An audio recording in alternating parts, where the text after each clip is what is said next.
এখনো ধর্ণা দিলেন? নমস্কার। আমরা ধর্ণা দিছি প্রায় আজকা ৬ মাস।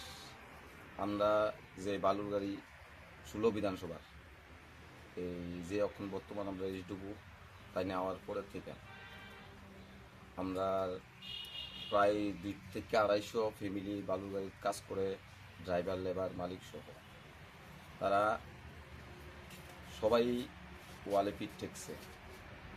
আজকে থেকে প্রায় ২ মাস আগে একবার এইটুকু ডিস্ট্রিক্ট স্যারেরা জানানো হয়েছে, তাই ২০ দিনের একটা দিছে, অ্যান্টিবায়োটিক দিয়েছিলাম আমরাও, তাই ২০ দিনের মধ্যে সুরাহা করে দিব কইছে। কোনো আমরা প্রতিশ্রুতির মূলে কিচ্ছুই পাইছি না। তার মূলে আজকে আমরা আবার এইটুকু স্যার এবং ডিস্ট্রিক্ট স্যারের কাছে আইছিলাম, তাও আমরা কোনো পাত্তা পাইছি না। এই করতে করতে আজকে বিগত কয়েকদিন ধরে না আমরা ভাইটল দিতে আছে, না আমরা ভালো দিতে আছে।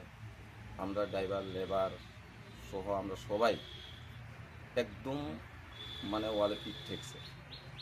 তাই আমরা আজকে সবাই একত্র হয়েছি, যাতে আমরা যেই প্রবলেমটা আমাদের যেই মাননীয় মুখ্যমন্ত্রী আছে তাই যাতে এটা দেখে, আর প্রতি সপ্তাহে যেহেতু আমরা ভাইটল পাই, আমরা যে ২০০-২৫০ ফ্যামিলি আছে বাচ্চা কাচ্চা নিয়ে, যাতে আমরা সুন্দর করে আমরা চলতে পারি।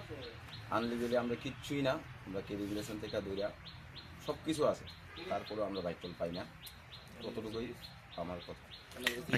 টোটাল কতটা, কতজন লোক হবেন আপনারা? প্রায় ৪০০ কাছাকাছি ফ্যামিলি সব। মূল কি কারণে দিচ্ছে না, কি কারণে আপনাদের দিচ্ছে না, তার কাছে গেছি, প্রথমত তারা বলেছে যে ঘাটের কি প্রবলেম আছে।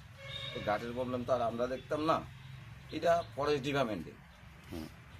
আমরা রেগুলেশন করছি, বালু আনতাছি, আর বাকিরা ডিপার্টমেন্ট জানে কেন দেয় না। আমরা বৈধ কাগজ আছে, বৈধ সব কিছু আছে। আমরা এমএলএর কাছেও গেছি। কোন এমএলএ এর কাছে গিয়েছেন? আমরা বিশালগড় ১৬ বিধানসভার সুশান্তদার কাছে, সুশান্ত স্যারের কাছে। তাই কি আশ্বাস দিছিল?